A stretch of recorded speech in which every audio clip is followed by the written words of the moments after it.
बदलते भारत की शान।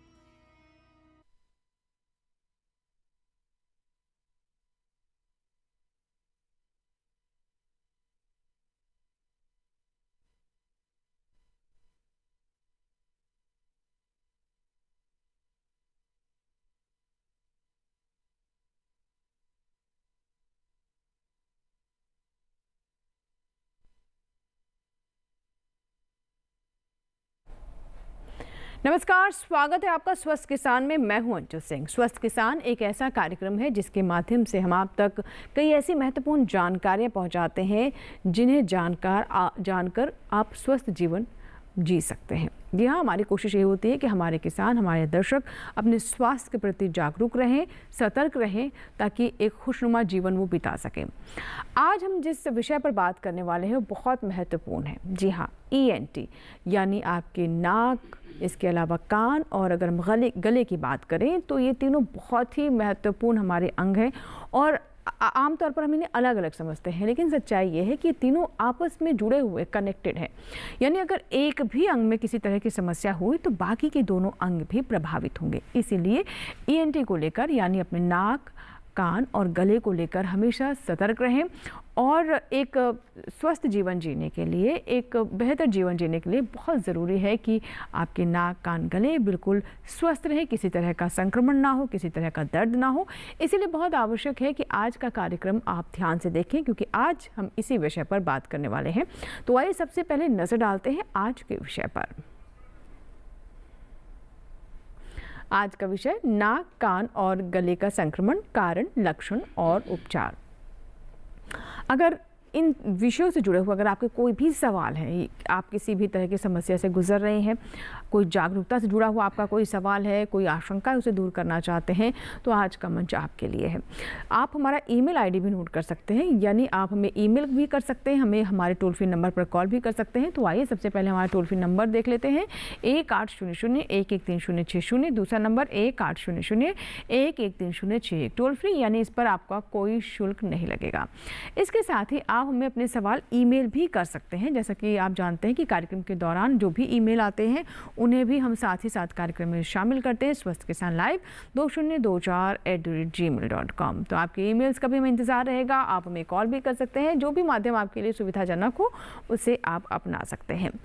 और जैसा कि हमने आपको बताया कि आज हम बहुत महत्वपूर्ण अंगों पर बात करने वाले हैं, नाक, कान और गले पर।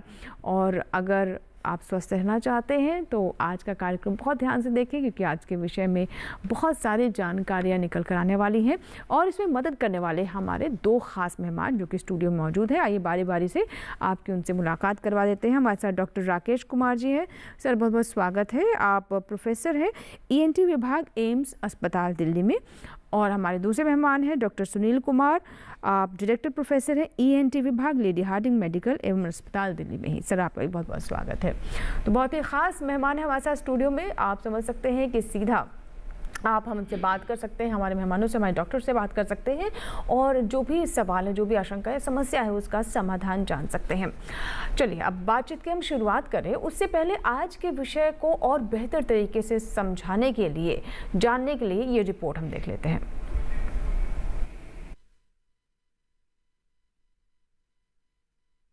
नमस्कार और स्वागत है आपके अपने खास कार्यक्रम में।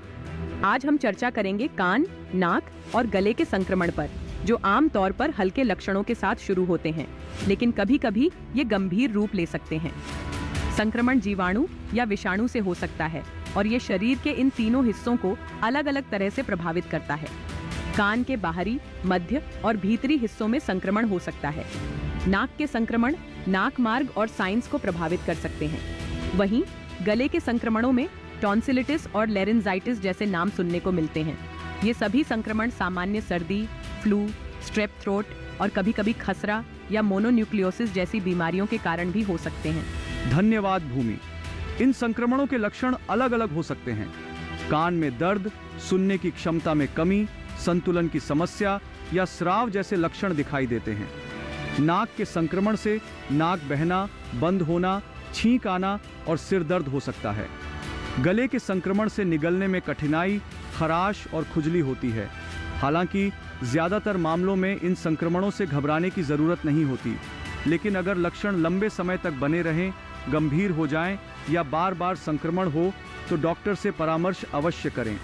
याद रखें, समय पर लिया गया सही कदम आपको बड़ी परेशानियों से बचा सकता है।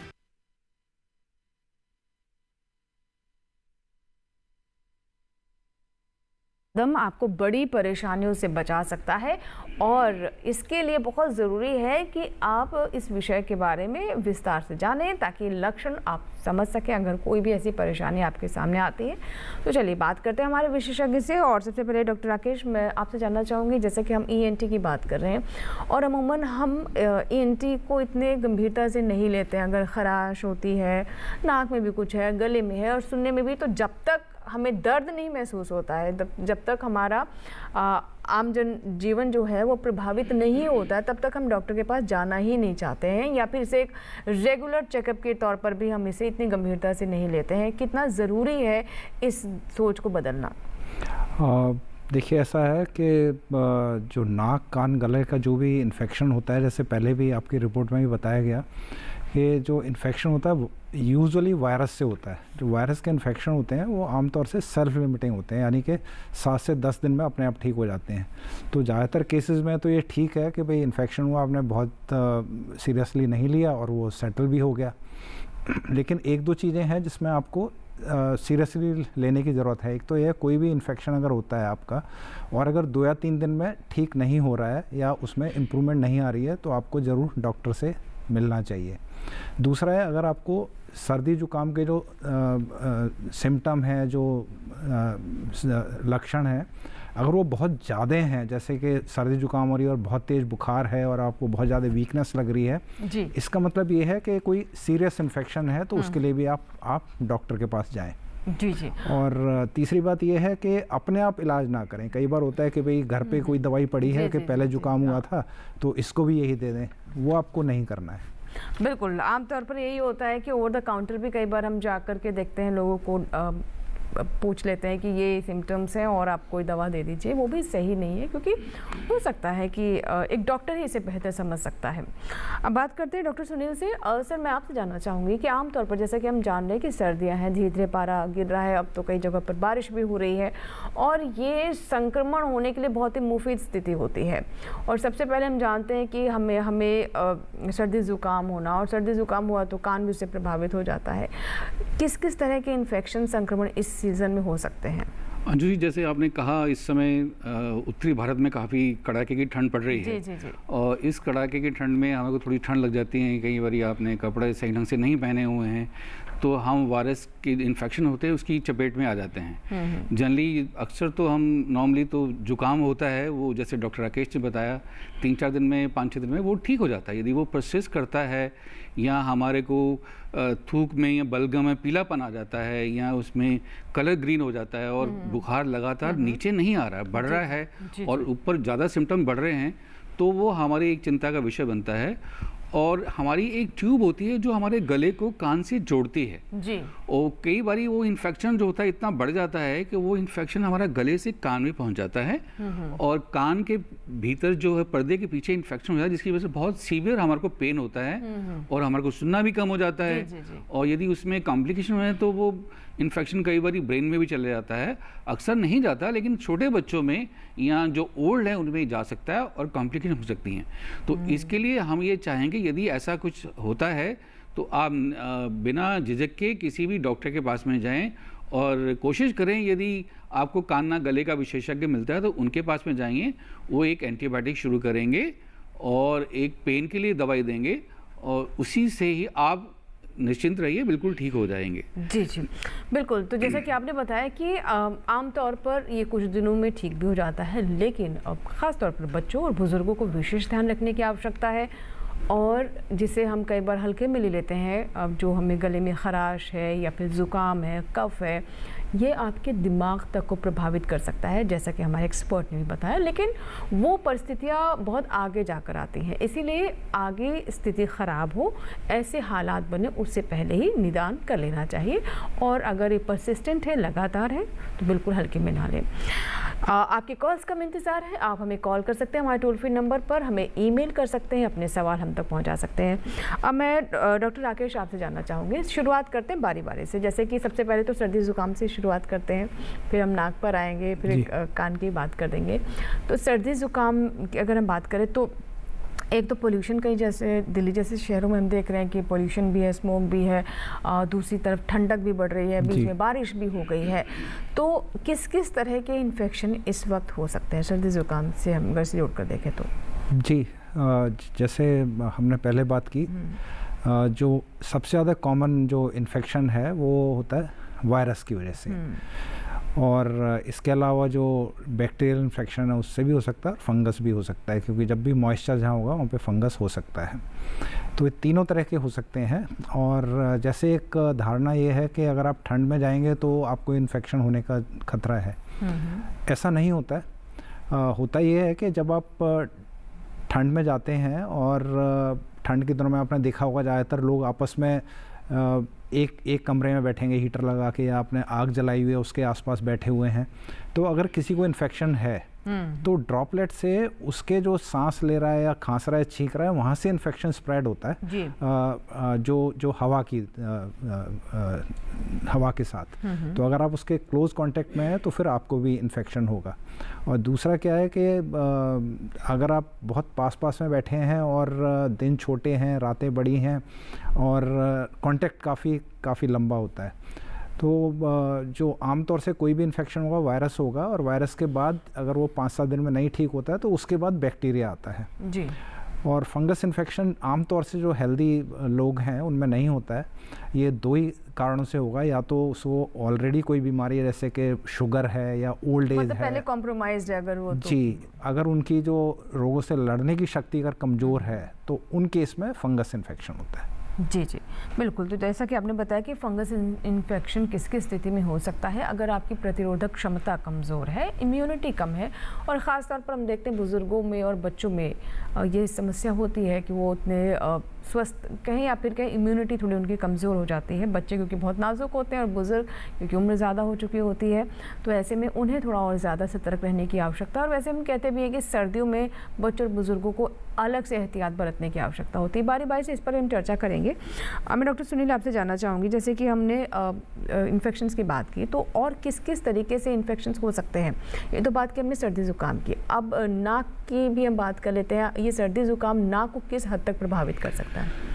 देखो, जनरली जो हमारे वायरसेस हैं वो ड्रॉपलेट इन्फेक्शन, जैसे डॉक्टर राकेश ने बताया, वो आप बैठे हुए हैं तो ड्रॉपलेट्स जो हैं बाहर आ रहे हैं, वो एक दूसरे को चले जाते हैं और वो इनविजिबल होते हैं। और जब ये चले जाते हैं तो हमारे नाक को इरिटेशन करते हैं, वहाँ पे इरिटेशन होती है, हम उसको नाक को सिकोड़ते हैं या उसको साफ़ करते हैं, और नाक में से डिस्चार्ज भी आता है। उसको जब साफ़ करने की कोशिश करते हैं, कई बार हमारी उंगली लग जाती है उसके अंदर, या कोई छोटा मोटा कोई ट्रॉमा हुआ, उसमें बैक्टीरियल इन्फेक्शन हो सकता है जो काफ़ी खतरनाक होता है, और बहुत ही उसमें यहाँ पे लालिच आ जाएगी आपकी इधर बाहर की तरफ, अंदर की तरफ, और बहुत ही पेनफुल होता है वो।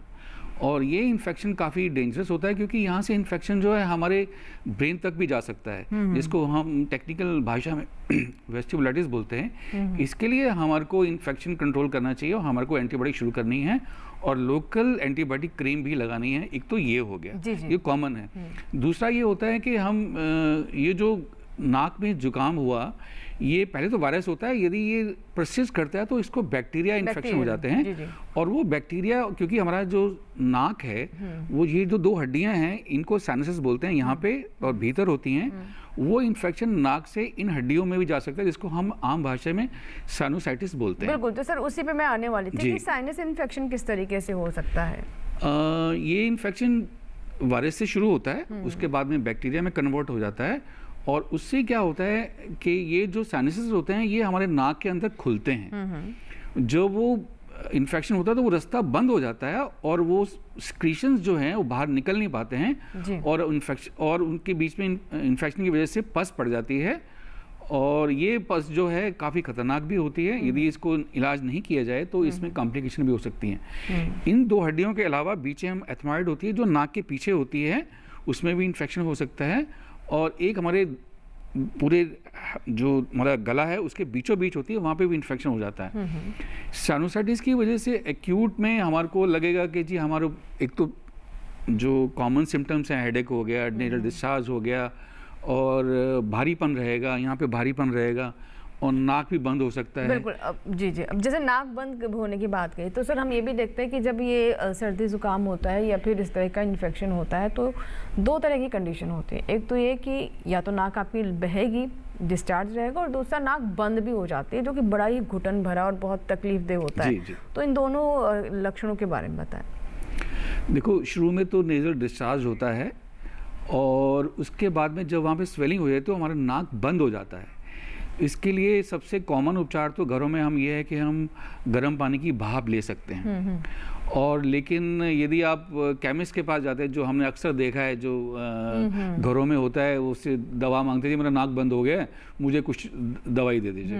वो इमीडिएट रिलीफ के लिए आपको दवाई देते हैं, जिससे इमीडिएटली रिलीफ तो आपको मिल जाता है, लेकिन यदि आप उसको कंटिन्यूसली यूज़ करते रहेंगे, उस दवाई को स्प्रे डालते रहेंगे, या ड्रॉप्स भी आते हैं, वो आखिर में लॉन्ग रन आपको नुकसान दे सकता है, नुकसान कर सकता है, जिसको हम रिबाउंड बोलते हैं। रिबाउंड ऑब्स्ट्रक्शन हो सकती है। तो सबसे तो हम यही बोलेंगे कि आप थोड़ा आराम कीजिए, और जो आपकी दिनचर्या है थोड़ा सा उसमें और आसानी से रहिए, ज़्यादा लेबर वाला इंटेंसिव काम है वो मत कीजिए। और बुखार के लिए आप घर में जो पैरासिटामोल है, वो सबसे सिंपल दवाई होती है, वो आप ले सकते हैं, आराम कर सकते हैं। और स्टीम बहुत ही आवश्यक होती है, बहुत जरूरी है। वो नाक को आपको खोलेगी भी, रास्ता भी खोलेगी, आपको आराम भी देगी।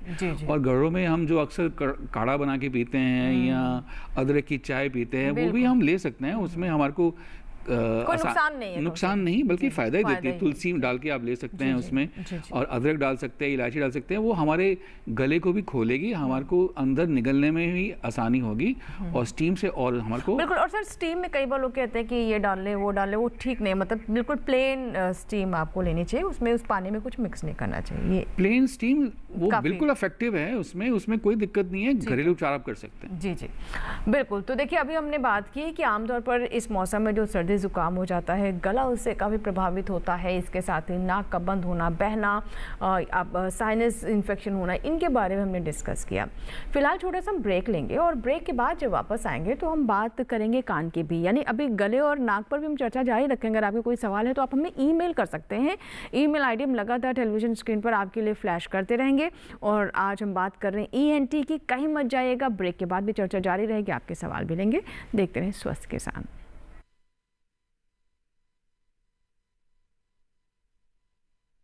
बेमौसम बारिश, आंधी और तूफान की चिंता भूल जाओ, फसल बीमा कराओ, सुरक्षा कवच पाओ। प्राकृतिक आपदा हो या कोई दुर्घटना, उसकी चिंता से भी मुक्ति पाओ। फसल बीमा हमने फसल बीमा योजना को अधिक प्रभावी बनाया, उसके दायरे में ज्यादा किसानों को लाए। अब तक 19 करोड़ 67 लाख से अधिक किसान आवेदनों को फसल मुआवजा मिला। रबी फसल बीमा के लिए शीघ्र पंजीकरण कराएं। बैंक शाखा, बीमा कंपनी, कृषि ऋण समिति, जन सेवा केंद्र से संपर्क करें या www.pmfby.gov.in पर ऑनलाइन आवेदन करें। बीमा कंपनी के प्रतिनिधि से घर बैठे एड ऐप द्वारा बीमा करा सकते हैं। फसल बीमा से संबंधित जानकारी के लिए हेल्पलाइन नंबर 14447 पर कॉल करें। फसल बीमा कराओ, सुरक्षा कवच पाओ।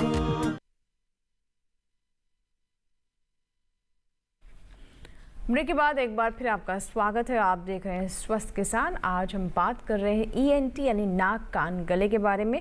हम सभी सर्दियों का लुत्फ भी उठा रहे हैं, लेकिन इसके साथ साथ कई तरह की कठिनाइयां भी हो जाती हैं। थोड़ी सी ठंड लगी नहीं कि सर्दी ज़ुकाम काफ़ी ज़्यादा हो जाता है, और इससे हमारे रोज़मर्रा का जीवन जो है कई बार तकलीफदेह हो जाता है। इसीलिए बहुत आवश्यक है, पहली बात तो ये कि आप सतर्क रहें, सजग रहें, आपको इन्फेक्शन ना हो, और अगर हो जाता है तो सही समय पर उसका ठीक ठीक से इलाज करें। कैसे इलाज करें इसके बारे में आज हम बात कर रहे हैं। चलिए अब चर्चा को आगे बढ़ाते हैं। और डॉक्टर राकेश, मैं आपसे जानना चाहूँगी कि जिस तरीके से अभी हमने बात की कि कई तरह के इन्फेक्शंस हो जाते हैं, और एक और हम समस्या देखते हैं कि जब ये ENT से जुड़ी समस्या होती है तो कई बार लोगों को गले में बहुत तरह के दर्द होने लगते हैं, और उनमें से एक है टॉन्सिल्स का। तो ये किस स्थिति में होते हैं? और अब बच्चों की तरफ से हम अक्सर देखते हैं बच्चे बहुत कंप्लेन करते हैं इसको। जी, मैं इसमें आपको ऐसे बताना चाहूँगा कि जब गले में जब भी इन्फेक्शन होगा तो उसके जो लक्षण हैं वो ऐसे स्टार्ट होते हैं। सबसे पहले होगा गले में खराश होना, कि हल्की खुजली होना, या गले में कुछ फंसा हुआ है, जैसे वो खिंच खिंच बोलते हैं, वो होना है। अगर उस वक्त भी हम ध्यान ना दें तो उसके बाद गले में हल्का, जब आप थूक सटकेंगे या पानी पिए, खाना खाएंगे, तो हल्का सा डिस्कम्फर्ट होता है कि हल्का सा दर्द हुआ या हल्का हुआ। अगर उसके बाद भी अगर वो बीमारी बढ़ती रहती है तो उसके बाद फिर होता है कि आवाज़ ख़राब होना, और साथ साथ में जो गले में दर्द था उसके साथ बुखार स्टार्ट हो जाता है और वो दर्द बढ़ने लगता है। जी जी। यहाँ तक कि अगर तब भी ध्यान ना दिया जाए तो दर्द इतना बढ़ जाता है कि आदमी को पानी पीना और अपना थूक सटकना भी मुश्किल होने लगता है। जी। जब हम टॉन्सिलाइटिस की बात करते हैं तो आमतौर से कॉमनली जो हम लोग देखते हैं कि हॉस्पिटल में जो भी पेशेंट आता है वो कहता है जी मुझे ना टॉन्सिल होते हैं। तो ऐसी कोई चीज़, तो टॉन्सिल तो कोई है नहीं। टॉन्सिल नॉर्मल हिस्सा, जैसे हमारी नाक है, कान है, वैसे टॉन्सिल होते हैं। तो टॉन्सिलाइटिस जो है, जो अगर मेडिकल टर्म में हम बात करें तो 3 चीज़ों में हम लोग देखते हैं। एक तो बुखार आने, गले में दर्द होना, और तकलीफ़ इतनी ज़्यादा होना कि आपको काम पे ना जा पाएँ, जैसे कि बच्चा स्कूल ना जा पाए, आप ऑफिस ना जा पाएँ, और साथ में गले में इतना दर्द होना, गले की जो गांठें हैं वो सूज जाएं, तो उसको हम लोग टॉन्सिलाइटिस बोलते हैं। और आमतौर से जो पहले जो इन्फेक्शन होगा वो कॉमन कोल्ड होगा, जैसे सर्दी जुकाम बोलते हैं, और 5-7 दिन के बाद जब बैक्टीरिया आता है उसके बाद वो बैक्टीरियल टॉन्सिलाइटिस होती है। तो अगर सिंपल डिस्कम्फर्ट है और वो टाइम के साथ सेटल हो रहा है तो उसको हम टॉन्सिलाइटिस नहीं मानते।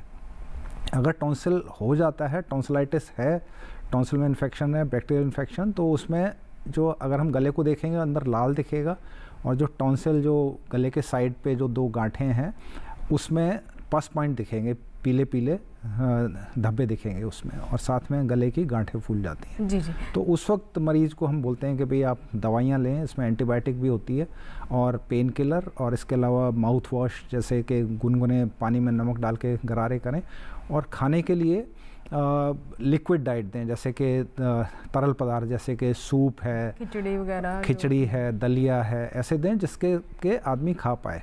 और एक और ये देखा गया है कि आमतौर से गले में इन्फेक्शन होता है तो खाना बंद कर देते हैं कि भाई ठीक हो जाएगा। हाँ। तो वो आप खाना बंद ना करें, ऐसी चीज़ें दें जो बच्चा या जो पेशेंट है वो आराम से उसको स्वालो कर पाए, उसको निगल पाए, जिससे कि जब इन्फेक्शन ठीक हो कम से कम कमजोरी ना आए। जी सर, जैसे आपने बताया कि किस तरह के इन्फेक्शन होते हैं, और टॉन्सिल जिसे हम आमतौर पर समस्या साथ जान लेते हैं वो एक भाग ही है।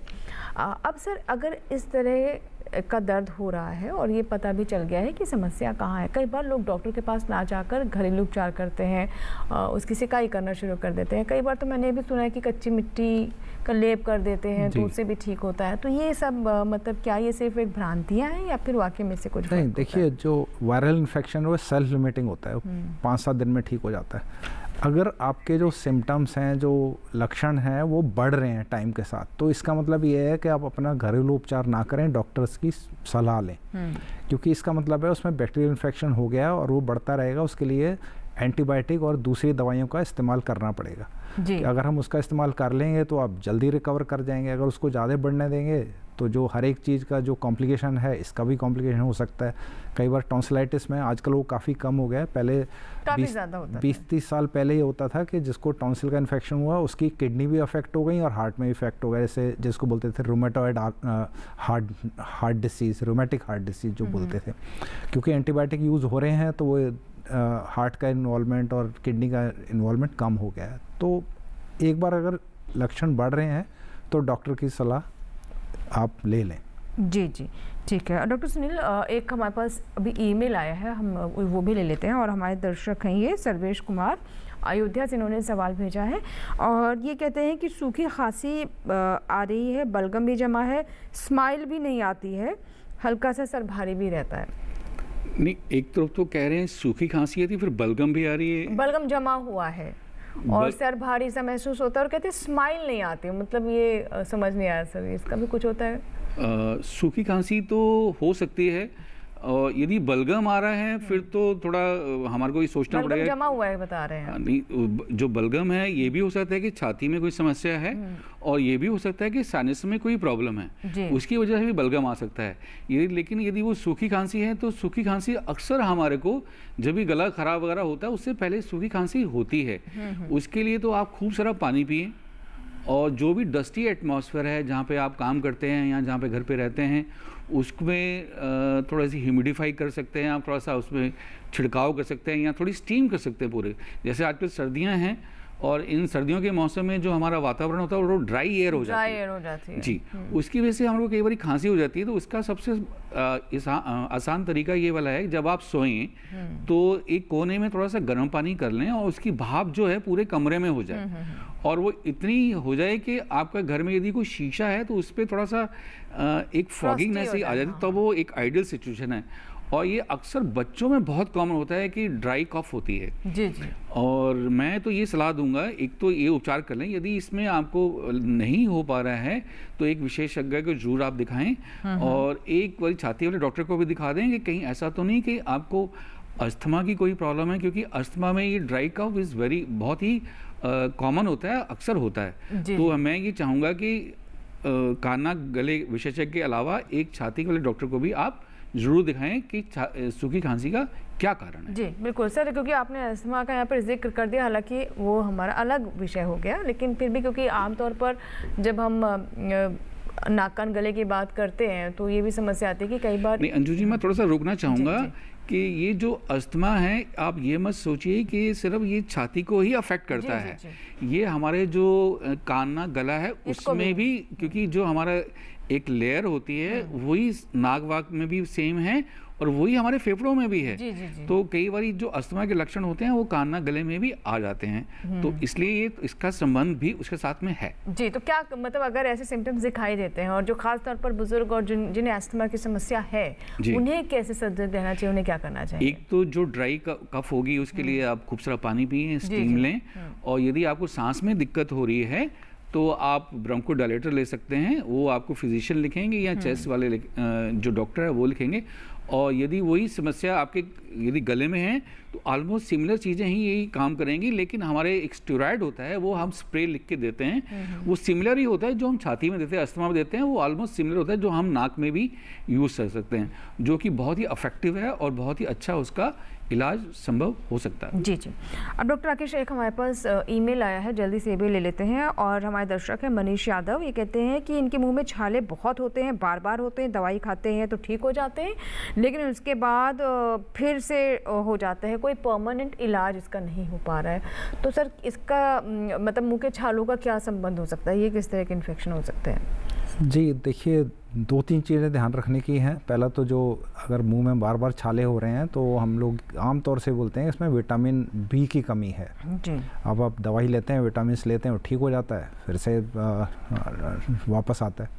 तो उसमें एक तो अपनी जो आपकी जो खुराक है उसको आप संतुलित रखें, जिसमें कि फ्रेश जो फल हैं या जो कच्ची हरी सब्जियां हैं जो आप सलाद की तरह खा सकते हैं, वो आप ज़रूर अपने जो अपने आहार का एक उसको अभिन्न अंग बनाएं। हाँ। पहली बात। दूसरी बात, कई बार क्या होता है जो मुंह के इन्फेक्शन है, जैसे दांत की अगर सफाई ठीक से नहीं हो रही है या मसूड़े की ठीक से नहीं है, तो उसमें भी ऐसा लगता है कि मुंह में छाले हैं, क्योंकि जब भी आप कोई गर्म या ठंडा खाएंगे या मिर्ची वाला खाएंगे तो वो फिर मुँह में लगता है, उसको भी लोग कई बार बोलते हैं कि छाले हो रहे हैं। तो ये चीज़ों का ध्यान रखें, सफाई का ध्यान रखें मुंह के, और अपने खाने पीने का ध्यान रखें, तो बार बार नहीं होंगे। जी बिल्कुल। अब सर क्योंकि अब हम बात करें ENT की, तो उसमें हम एक आमतौर पर समस्या भी देखते हैं सर कि कई बार हमारी सुनने की क्षमता पर भी प्रभाव होता है। जब बहुत ज़्यादा कफ है, आप नाक भी बंद है और कई बार वो कान तक बंद हो जाता है और हमें सुनाई देने में भी तकलीफ होती है। ये कौन सी स्थिति और इसके लिए क्या करना चाहिए? बिल्कुल आप ठीक कह रहे हैं। जैसे जुकाम वगैरह होता है, मैंने पहले भी जिक्र किया था कि एक ट्यूब होती है जो हमारे फेरिंग्स या गले को कान से जोड़ती है। तो जब भी हमारे को जुकाम होता है या इन्फेक्शन होता है वो ट्यूब बंद हो जाती है।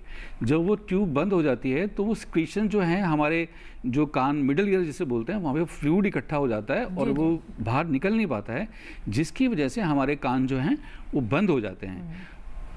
अक्सर ये जो जैसे जुकाम ठीक होगा तो वो फ्लूइड जो होता है वो उसी ट्यूब से बाहर निकल जाता है, तो हमारे को सुनना ठीक हो जाता है।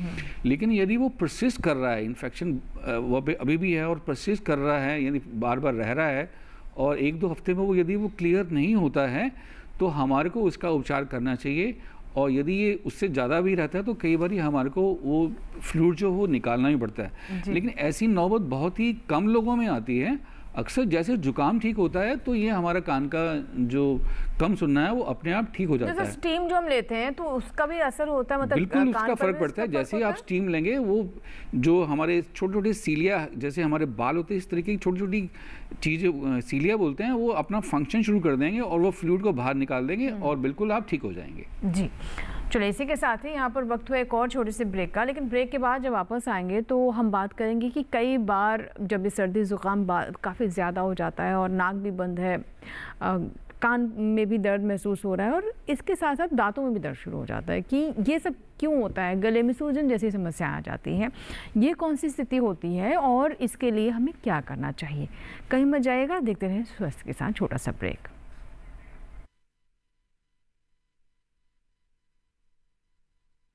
बेमौसम बारिश, आंधी और तूफान की चिंता भूल जाओ, फसल बीमा कराओ, सुरक्षा कवच पाओ। प्राकृतिक आपदा हो या कोई दुर्घटना, उसकी चिंता से भी मुक्ति पाओ, फसल बीमा कराओ। हमने फसल बीमा योजना को अधिक प्रभावी बनाया, उसके दायरे में ज्यादा किसानों को लाए। अब तक 19 करोड़ 67 लाख से अधिक किसान आवेदनों को फसल मुआवजा मिला। रबी फसल बीमा के लिए शीघ्र पंजीकरण कराएं। बैंक शाखा, बीमा कंपनी, कृषि ऋण समिति, जन सेवा केंद्र से संपर्क करें या www.pmfby.gov.in पर ऑनलाइन आवेदन करें। बीमा कंपनी के प्रतिनिधि से घर बैठे एड ऐप द्वारा बीमा करा सकते हैं। फसल बीमा से संबंधित जानकारी के लिए हेल्पलाइन नंबर 14447 पर कॉल करें। फसल बीमा कराओ, सुरक्षा कवच पाओ।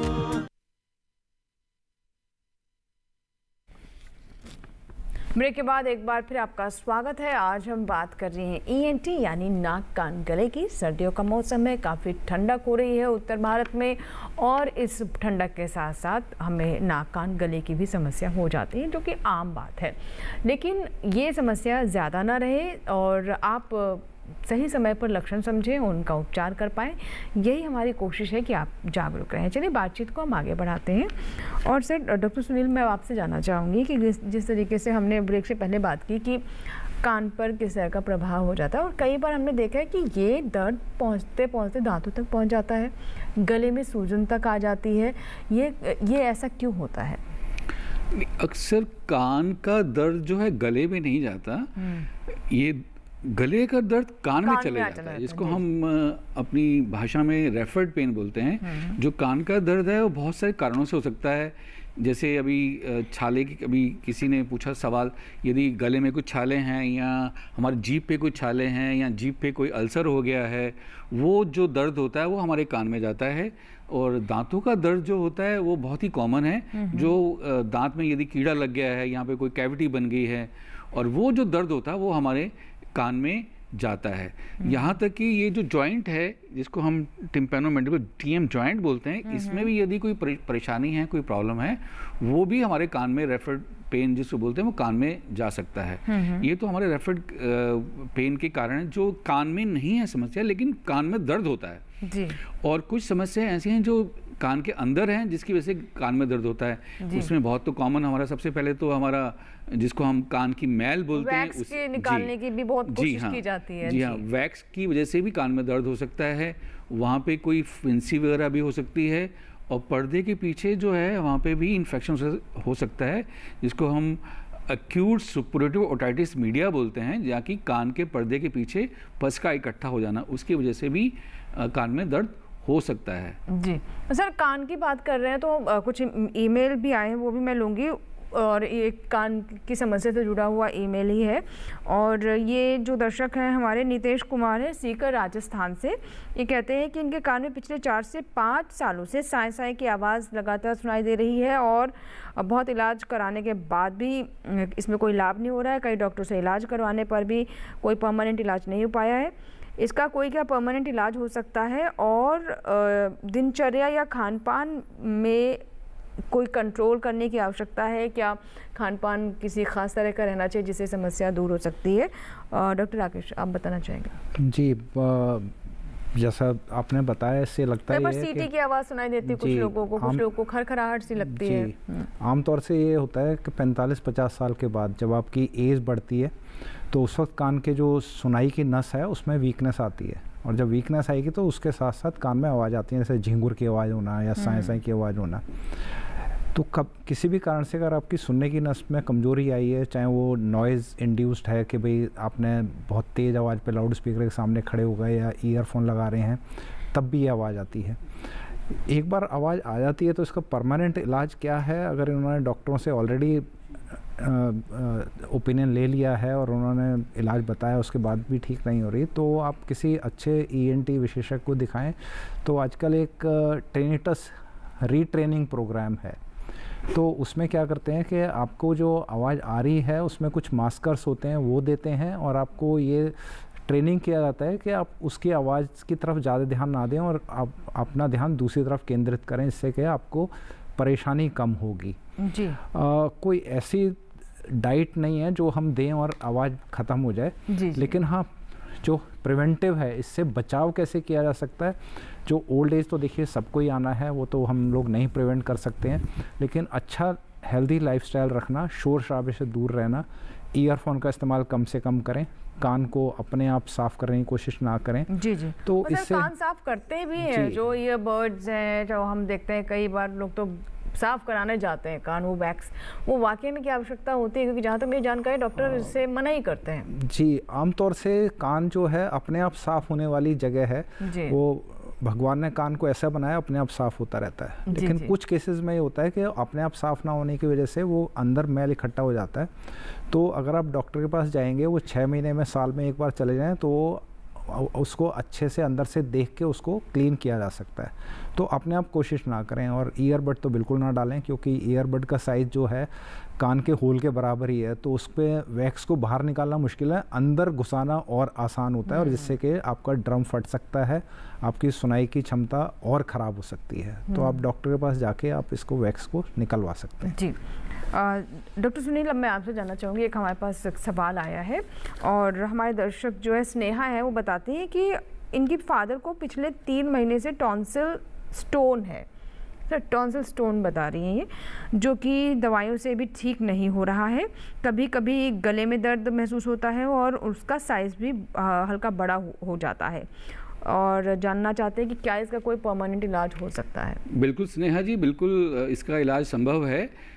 हमारे जो टॉन्सिल होते हैं उसके आप समझ लीजिए कि कुछ अंदर एक जगह सी बनी होती है, जिसको ग्रूव बोलते हैं।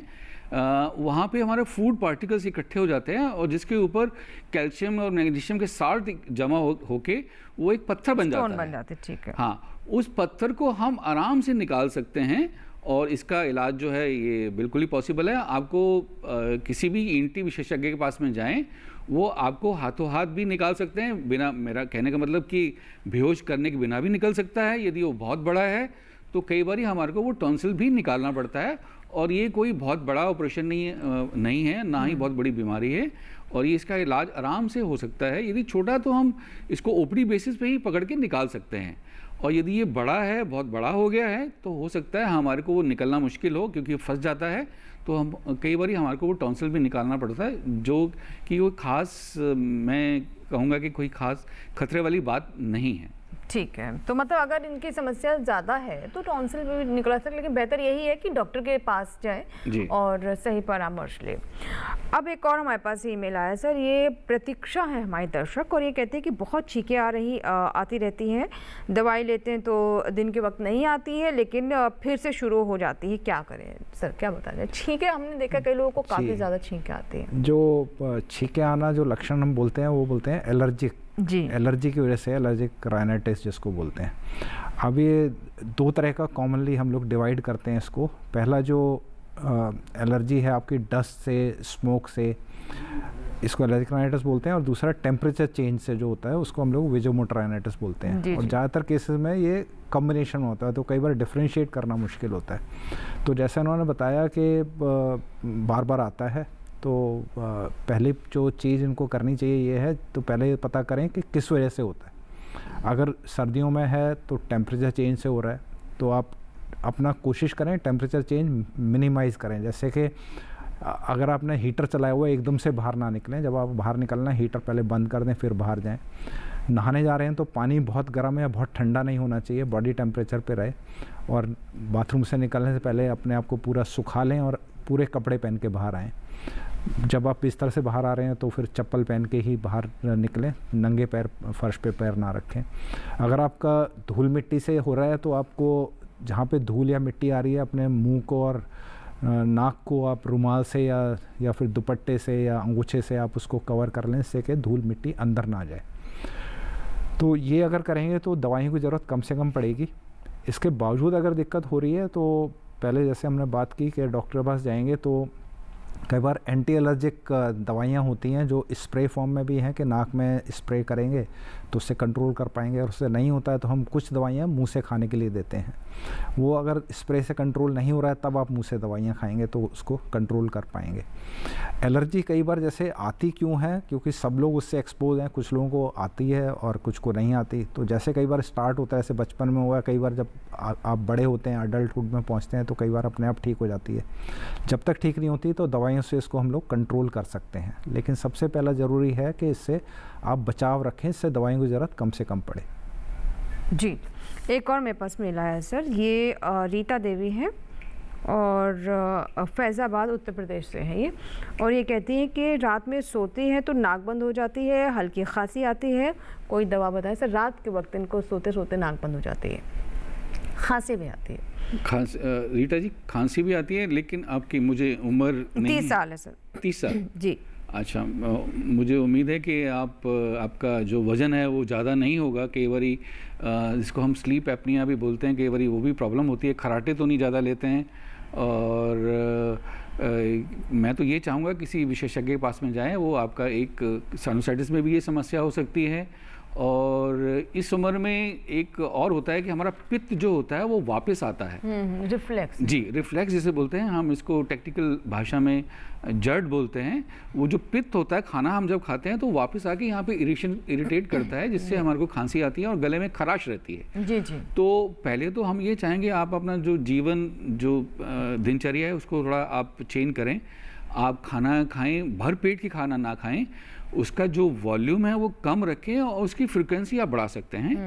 और खाना खाने के बाद में इमीडिएटली आपने सोना नहीं है, और 1.5-2 घंटे आप बैठ सकते हैं, घूम सकते हैं, ताकि वो खाना थोड़ा नीचे हो जाए।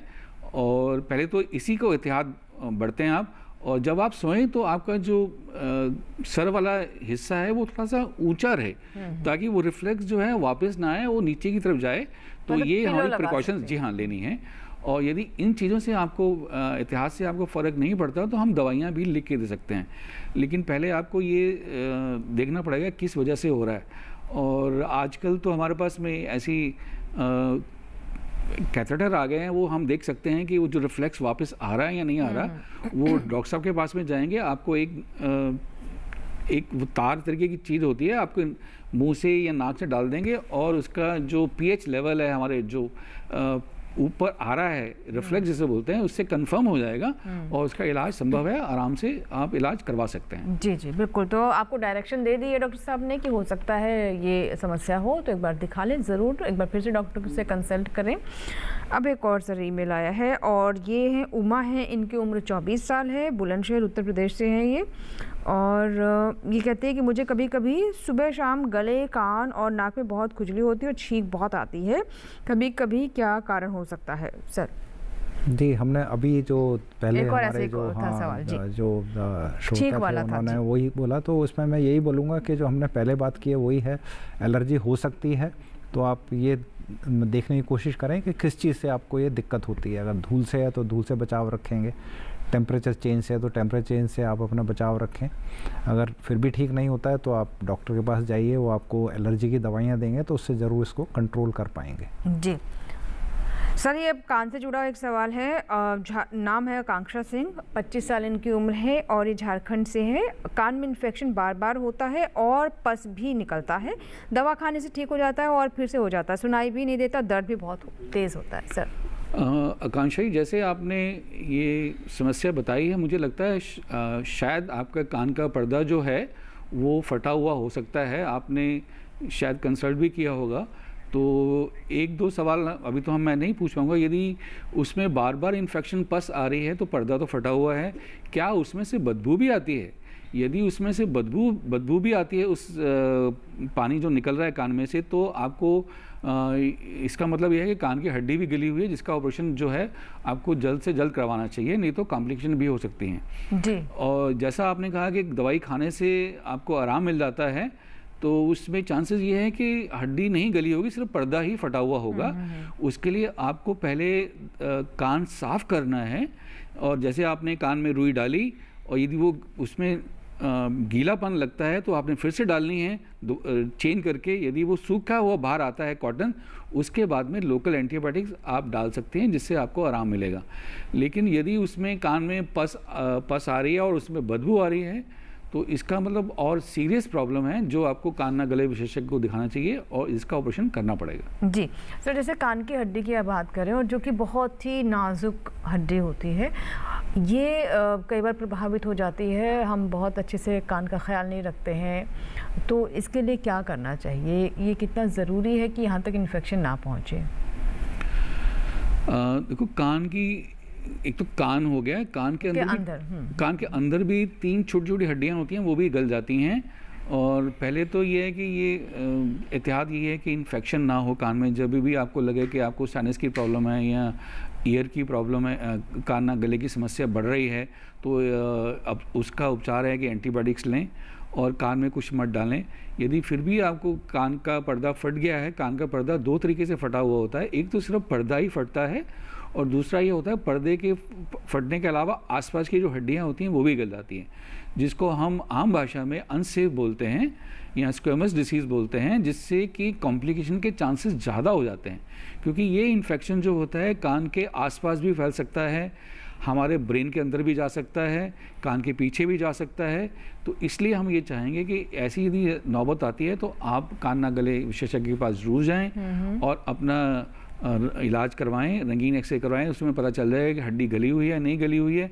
यदि हड्डी गली हुई है तो जिससे जितना जल्दी हो सके उसका ऑपरेशन कराएं, ताकि चांसेस ऑफ कॉम्प्लिकेशन जो हैं वो बहुत ही कम हो जाएं। जी जी बिल्कुल। चलिए, इसी के साथ ही हम यहाँ पर रुकेंगे एक और छोटे से ब्रेक के लिए, और ब्रेक के बाद जब वापस आएंगे तो कार्यक्रम का हमारा अंतिम सेगमेंट होगा। तो अगर अभी तक आप अपने सवाल हम तक नहीं पहुँचाए हैं तो हमें ईमेल कर सकते हैं। ईमेल आईडी हम लगातार स्क्रीन पर कार्यक्रम के दौरान फ्लैश करेंगे।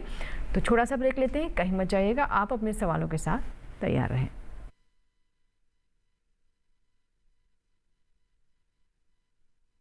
डीडी किसान ने कर ली है तैयारी, यहाँ मिलेगी पशुपालन की हर एक जानकारी, घर आंगन से लेकर व्यवसायिक फार्म तक, मुर्गी पालन से लेकर रेगिस्तान के जहाज तक। बीमारियों से पशुपालक बिल्कुल ना हो परेशान, विशेषज्ञ करेंगे आपकी समस्या का समाधान। देखिए अपना पशु चिकित्सक हर रविवार शाम 6:30 बजे दूरदर्शन किसान पर।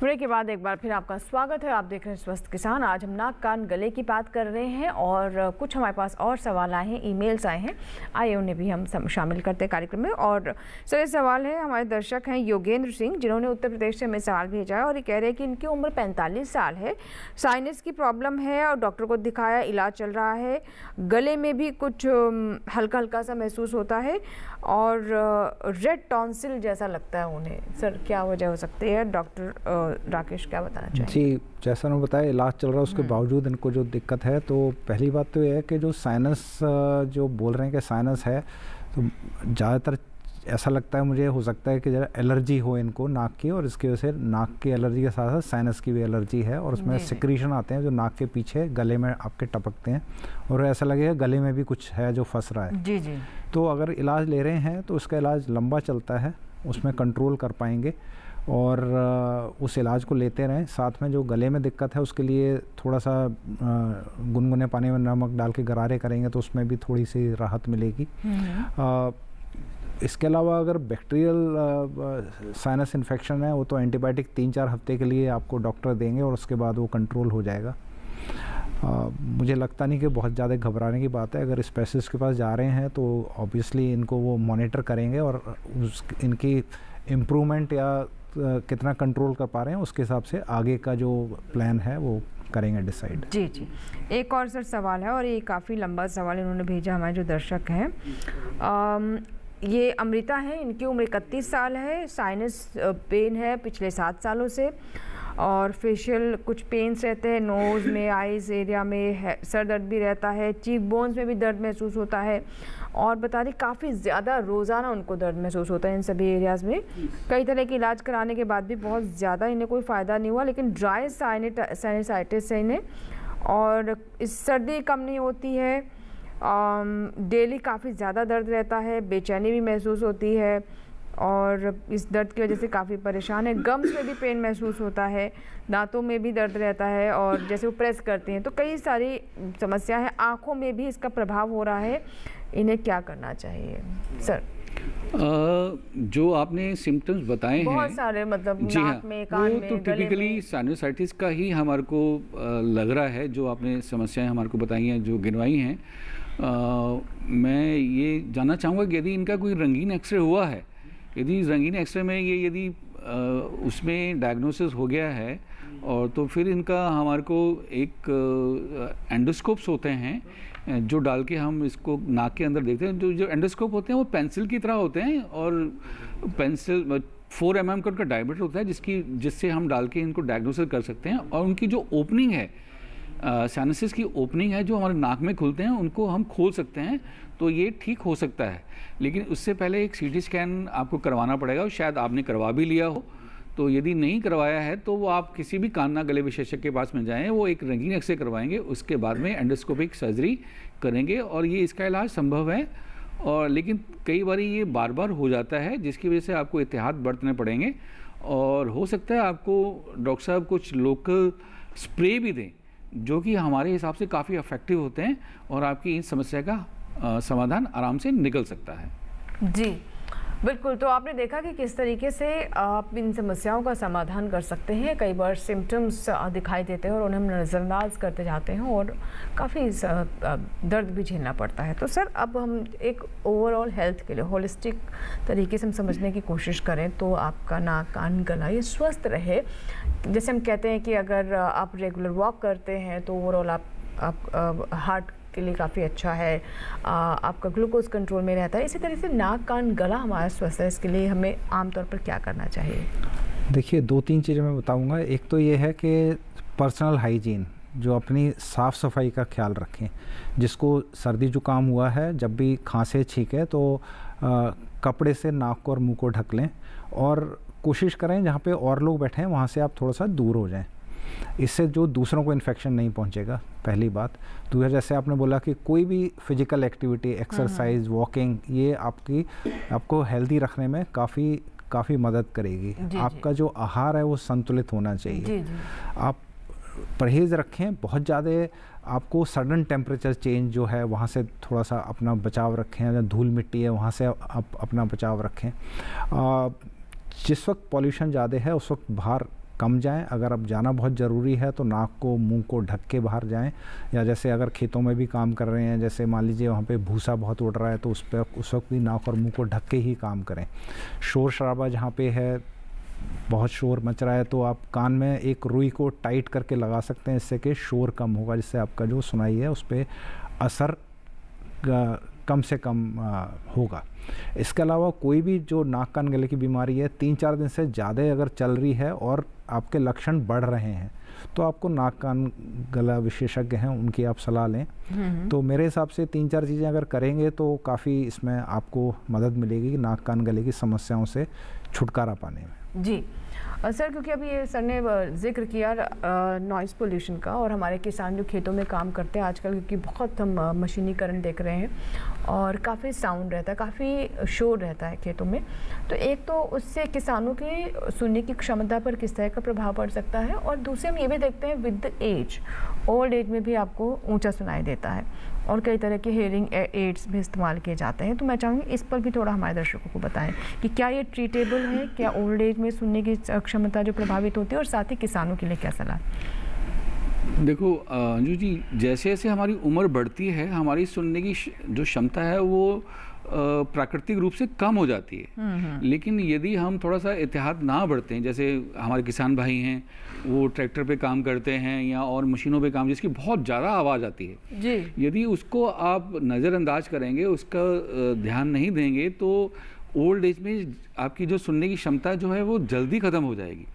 उसके लिए जैसे डॉक्टर राकेश ने बताया कि आप कान में कोई रुई डाल सकते हैं, हमारे एक ऑब्टूरेटर्स भी आते हैं, या आप उनको बनवा भी सकते हैं, या आप जो टेलीफोन में जो आप ईयर प्लग लगाते हैं वो ईयर प्लग भी आप उनको भी लगा सकते हैं, उसमें सुनिए नहीं है, उसमें वही आपका वो कम कर देंगे। और ये अक्सर देखा गया है, एक तो ट्रैक्टर की आवाज़ आ रही होती है और ऊपर से उन्होंने पीछे बड़े बड़े स्पीकर लगा रखे होते हैं जो बहुत ही खतरनाक हैं, जो जिसके आपकी सुनने की क्षमता बहुत जल्दी जा सकती है, और यदि उसका वॉल्यूम बहुत ज़्यादा करेंगे तो सडन हियरिंग लॉस भी हो सकता है। जी जी जी। एक चीज़ जो शायद हम मिस कर रहे हैं, हम स्मोकिंग जो है वो बहुत कम कीजिएगा, और जिसकी वजह से आपको ना ही आपको फेरिंग्स की प्रॉब्लम होगी, गले की प्रॉब्लम होगी, आपको कैंसर भी हो सकता है। लैरिंग कैंसर इज़ बहुत ही कॉमन है, और उसमें साइनस प्रॉब्लम भी हो सकती हैं।